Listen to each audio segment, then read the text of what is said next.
Hello, welcome to exciting archaeology news. Are you a fan of mysteries? Do you love the thrill of uncovering ancient artifacts and hidden treasures? Then you won't want to miss this video about most mysterious finds that really exist.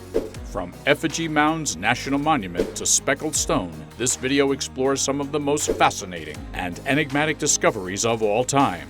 Join us as we delve into the stories behind these mysterious finds and try to unravel the secrets they hold. With stunning visuals and expert analysis, this video is sure to keep you on the edge of your seat from start to finish, so buckle up and get ready for a wild ride through history and mystery. If you are new here, just click on the subscribe button and press the bell icon to get instant notifications of latest videos. Let's get started. Number 11. Effigy Mounds National Monument.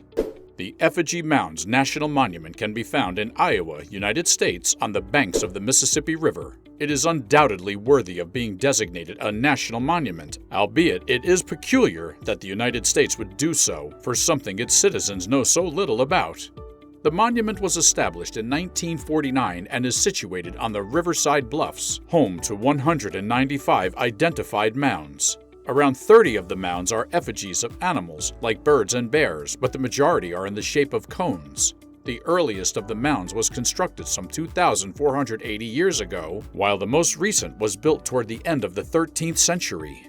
It's highly unlikely that the same people constructed the oldest and the most recent mounds. Native American copper, bone, and stone tools have been unearthed from many of the mounds. Bare mounds range in size, but the greatest is 42 meters long and 1 meter high. The region features both tall grass, grasslands, and mixed deciduous woodlands. White-tailed deer and numerous bird species, including bald eagles that nest in the Mississippi River bluffs, are among the wildlife species. Number 10. Snake Staff. Archaeologists have discovered a wooden carving resembling a snake named Snake Staff. This artifact dates back 4,400 years and is thought to have been a shaman's staff in ancient times. The location where the staff was unearthed was likely inhabited between 4000 and 2000 BCE. Ditch diggers made the chance discovery in the 1950s. Still, this was the first time anyone had thoroughly investigated the site. The open-mouthed, life-size wooden snake portrays a grass snake or European adder. A single piece of wood created the illusion that it was slithering away. Several locations in northern Europe's Neolithic rock art showcase a snake pattern. Some found in Finland depict what seems like a human being holding a snake in what could be a ritual context. The shaman's snake was an important spirit animal. A ceremonial or spiritual practice would have necessitated using the shaman's stick. Since the ancient people of what is now Finland believe in a land of the dead connected to wetland areas, perhaps it was utilized to communicate with the dead. It was also thought that shamans could assume the form of a snake when necessary. The excavations have found many artifacts, such as a bear's head-handled wooden scoop, wooden containers and paddles, fishing tools, pottery, and structural remnants. Number 9. Noceto Vasca Votiva. The mystery of the Noceto Vasca Votiva was ultimately solved in June of 2021 by archaeologists. After years of research, an unusual underground monument was discovered in the Po Valley in Italy in 2005. The wooden water tank, or possibly public bath, was determined to be the structure. That, however, was the most that archaeologists could do at the time. Recent advancements in radiocarbon dating have shed more light on the structure's history, including 3,400 years. It's larger than most modern in-ground pools for private use and was constructed out of oak poles, beams, and planks measuring roughly 40 by 23 feet. The underground tank had a wooden interior. A massive pit was excavated into the hillside to accommodate the building. There were 2 stages to its construction. The first tank, also known as the lower tank, failed either during its construction or immediately afterward. The monument is made up of 36 upright poles that were embedded into the ground at regular intervals throughout a square perimeter. The upper tank, the second tank, was constructed atop the lower tank. The upper tank was made from some of the lower tank's wood, but the size, form, and design were changed to address the issues that led to the destruction of the lower tank. 26 poles are standing tall along the square's borders. Nearly 250 horizontal beams are supported by the poles, and they slightly overlap one another to form a sturdy interlocking framework. Archaeologists discovered many depositions, including baskets, handles, spindles, shovels, and wooden plow parts, as well as roughly 150 complete vases, 25 small vessels, and 7 clay figurines. They weren't just dumped into the tank, at least 3 independent deposition events occurred. This points to the ritual use of the tank. Using 28 wood samples, 9 from the upper tank and 19 from the lower tank, researchers from Cornell University's Tree Ring Laboratory determined the precise ages of the tanks. Number 8. Wooden figurine. Archaeologists in Oslo, Norway have discovered a rare Viking grave. It was around 1100 years old, a time when the Vikings were venturing throughout Europe and the North Atlantic. The cremated remains of what was probably a man are buried in the grave. Among the artifacts he was buried with were a wooden figurine, 2 knives, a shield, and a brooch that could have been used to fasten a cloak. The terrifying wooden figure has highly realistic facial features. The 2015 discovery of the 4-inch-tall figure has left researchers baffled about its intended representation. The hood that conceals its head begins high on its head and wraps over its face, then draws tight against the base of its neck. The most plausible explanation is that it is a piece from a game played on a board like chess, albeit it seems too big for that purpose. The figurine was likely carved in the early 12th century when it was found alongside other, less remarkable discoveries. However, there is nothing like it in history at the time. Number 7. Colombian artifacts. Many significant archaeological discoveries have been made in the Jaltepan region of the Mexican state of Veracruz. Officials in the field of archaeology stated in November of 2015 that the construction work in eastern Mexico had uncovered the remains of an ancient settlement comprising 30 skeletons and the remnants of a pyramid that was likely up to 2,000 years old. According to the National Anthropology and History Institute, archaeologists unearthed clay figurines, jade beads, mirrors, and animal remains from the burials in the village of Jaltepan, southeast of Veracruz. Researchers have estimated that the settlement was inhabited from the 1st century until about the 6th or 7th century. The history of the locals is largely unknown.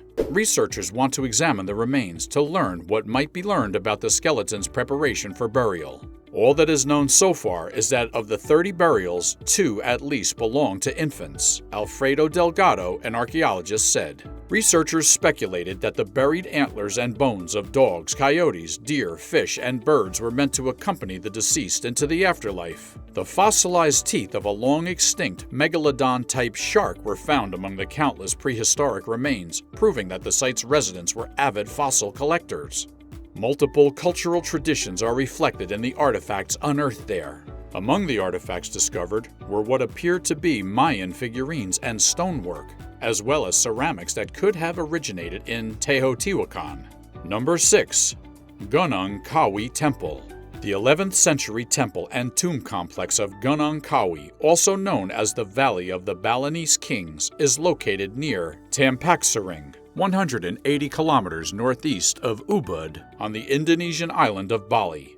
It consists of 10 shrines hewn from the rock and set in alcoves around 7 meters up the vertical cliff. These tombstones were likely erected in honor of the Udayana dynasty's King Anak Wongsu and his favorite queens, King Udayana, Queen Mahendradatta, and their children, Erlangga, Anak Wongsu, and Marakata, are honored with 5 temples on the east side. According to the same belief, the temples on the western side are devoted to the king's lesser queens and concubines. Gunung Kawi Temple, located in the middle uplands of Bali's Gianyar Regency, is a popular destination due to the region's famed collection of archaeological monuments. You'll feel like you've stepped back in time as you go down the remaining 300 steps to the river, surrounded by verdant rice terraces and a breathtaking green valley. Gunung Kawi Temple is popularly regarded as the final resting place of the Warmadewa dynasty because, according to mythology, these are the memorials of the deified Balinese king Udayana, his concubines, and his family. One of Ubud's 3 UNESCO World Heritage Sites, Gunung Kawi is a popular tourist destination. President Obama and his family visited Bali at the end of June of 2017, including a trip to Gunung Kawi. Number 5. Codex Madrid. The Codex Madrid, also known as the Codex Tro-Cortesianus, was written in the 15th century in the Tayasal area of the Yucatan Peninsula in Mexico. Only 4 Maya transcripts, including almanacs, which were used as guides for divination and prognostication, have survived to the present day. Other examples include the Codex Grolier, Codex Paris, and Codex Dresden. All of the other surviving Maya manuscripts, including the Codex Madrid, are screen folds fashioned from the inner bark of a fig tree coated with a thin layer of plaster to be painted on. This manuscript is 22.6 centimeters tall. The manuscript Troiano is the largest of the 2 pieces, measuring 416.5 centimeters in its unfurled state. Codex Cortesianus, at 238.5 centimeters in length, is the truncated portion. 56 panels, painted on both sides, produce 112 pages of images, pictographs, and glyphs, making it the largest of the surviving Maya screen folds. The Codex Madrid organizes its visual and glyphic content across horizontal registers, with additional grid-like surface divisions.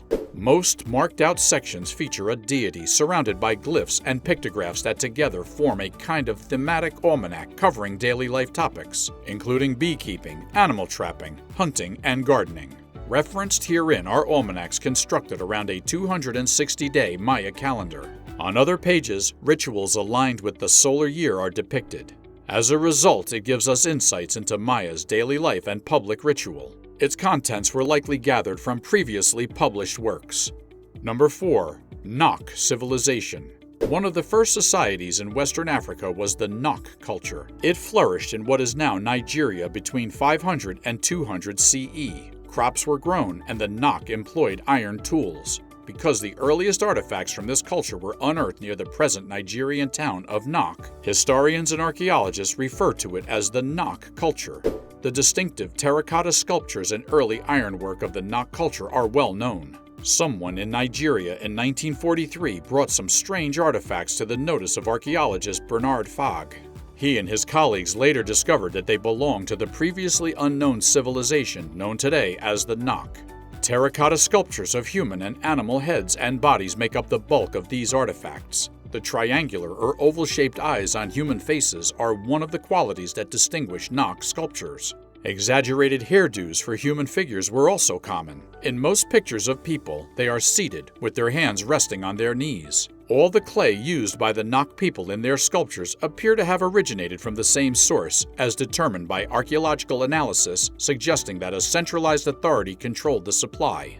Although the painters of the Nok culture likely obtained their clay from a centralized location, the widespread distribution of Nok sculptures suggests that they were nonetheless part of a sizable civilization. Number 3. Claw of Archimedes. Archimedes developed an ancient weapon known as the Claw of Archimedes, also known as the Iron Hand, to defend the seaward section of the city wall in Syracuse in ancient Greece. Ancient sources provide a picture of a crane-like device with a grappling hook that could lower an assaulting ship to the water's surface, where it would either capsize or be suddenly dropped. Still, the device's precise nature remains a mystery. The bombs were dropped on enemy ships, which would swing around and attack the defenders. In 214 BC, during the Second Punic War, a fleet of 60 quinqueremes, commanded by Marcus Claudius Marcellus, invaded Syracuse. Under cover of night, when the Roman fleet reached the city walls, the devices were activated, sinking numerous ships and confusing the attackers. Historiographers like Livy credit huge Roman losses on these engines and Archimedes' other invention, the catapult. Both the 1999 BBC series Secrets of the Ancients and the 2005 Discovery Channel series Superweapons of the Ancient World investigated the viability of this concept. Number 2. Takht-e Soliman. The archaeological site of Takht-e Soliman can be found in a valley within a volcanic mountain range in northwest Iran. The main Zoroastrian sanctuary was partially reconstructed during the Mongol time, 13th century. The site also features a Sasanian-era temple dedicated to Anahita, built between the 6th and 7th centuries. The location is highly symbolic. The fire temple, palace styles, and general layout have heavily impacted Islamic architecture. The site has been occupied since ancient times because of the deep spiritual and symbolic meanings associated with fire and water. It now serves as a unique witness to the survival of a fire and water cult for over 2 millennia. The ruins of an extraordinary ensemble of royal buildings from Persia's Sasanian era, 3rd to 7th century, can be seen in a harmonious composition inspired by its natural location. A magnificent Zoroastrian sanctuary is seamlessly incorporated into the palatial design. Takht-e Soliman is home to both an artesian lake and a volcano. A 350 by 550 meter oval platform, defended with walls and moats, form the site's central feature, rising about 60 meters above the surrounding plain. There is also a Sasanian royal sanctuary, a Zoroastrian fire temple, a temple to Anahita, the water goddess, and an artesian lake on this platform. This location was abandoned when the Sasanian period ended, but was revitalized and partially rebuilt. Number 1. Speckled Stone in Hammonasset State Park. Madison, Connecticut is home to the popular Hammonasset State Park. The park has historical landmarks and natural wonders, such as the Speckled Stone. Gneiss, a form of metamorphic rock, makes up the Speckled Stone at Hammonasset State Park. Gneiss is created deep under the Earth's crust, when pre-existing rocks are heated and compressed to extreme conditions. The minerals in the rock recrystallize as a result, giving the rock its characteristic banded or speckled appearance. More than 600 million years ago, during the Proterozoic era, the Speckled Stone at Hammonasset State Park likely formed. A small sea covered what is now Connecticut, which was near the equator at the time. The park's rocks originated from sediments and other items deposited in this sea. Humans have been utilizing the Speckled Stone at Hammonasset State Park for eons. Arrowheads, knives, and scrapers were just a few tools the local Native American tribes made from the stone. Even now, arrowheads and other stone tools are occasionally discovered in the park, demonstrating the park's past uses. The Speckled Stone from Hammonasset State Park was mined in the late 19th and early 20th centuries for use in construction and landscaping. The stone's distinctive beauty and resilience made it highly sought after for construction projects across the Northeast United States. I hope you enjoyed the video. Like the video, subscribe to the channel, and share your thoughts and questions in the comments section.